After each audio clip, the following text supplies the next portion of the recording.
probably around 5th grade it started, because I was pretty small. Everyone else was a little bigger than me. Just getting picked on, name calling, you know how it goes, physical, verbal. That was down in Gallatin, Mexico. Moved up to Albuquerque. Started in about 8th grade, and I kind of had enough, and I was like, you know, at age 13, 14, I was like, I got to do something about this.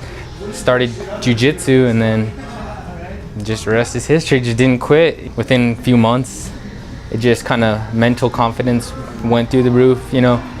It also teaches you self-discipline, you know, not just to go out and be one of those punks that start stuff, you know, like the people that were doing it with me. They were starting stuff just with me, and I didn't know how to defend myself. So I kind of learned, it teaches you self-control in a way, like where and when to use what you know. I had no idea I was gonna start fighting, because I was honestly, realistically, I was scared to fight. That's how it started, because I was getting picked on. I'm like, I don't want to fight these big old guys, you know, these big basketball players in 8th and 9th grade, you know, they're pushing me around. I'm not trying to fight, you know what I'm saying? And then it started as a self-defense thing, you know, in case it absolutely came down to it.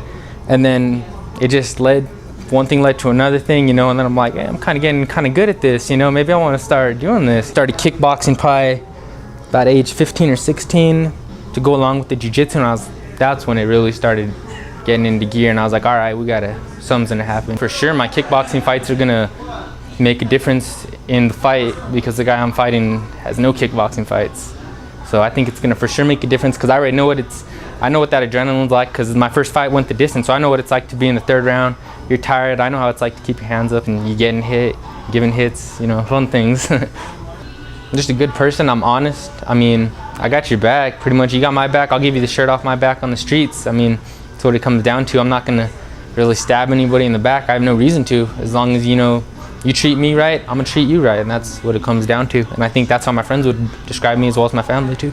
Test myself, have fun, go out there. I mean, also keep in shape, you know. I'm not trying to, I mean, if I wasn't fighting, I'd probably be sitting on my ass, getting chunky, or Lord knows, doing something on the streets bad, you know.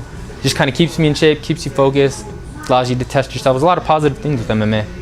What I'm most proud of is starting up MMA, and even though in the first year and a half, I'd say I was getting my ass kicked, I just kind of stuck with it. And I know, realistically, because I've seen people come in here day in and day out, and people get their ass kicked and they don't come back. So I'm proud that I got my ass kicked, and I mean, I'm still here, you know. I got beat up, I've been, you know, hit, elbowed, punched, kneed, tapped out.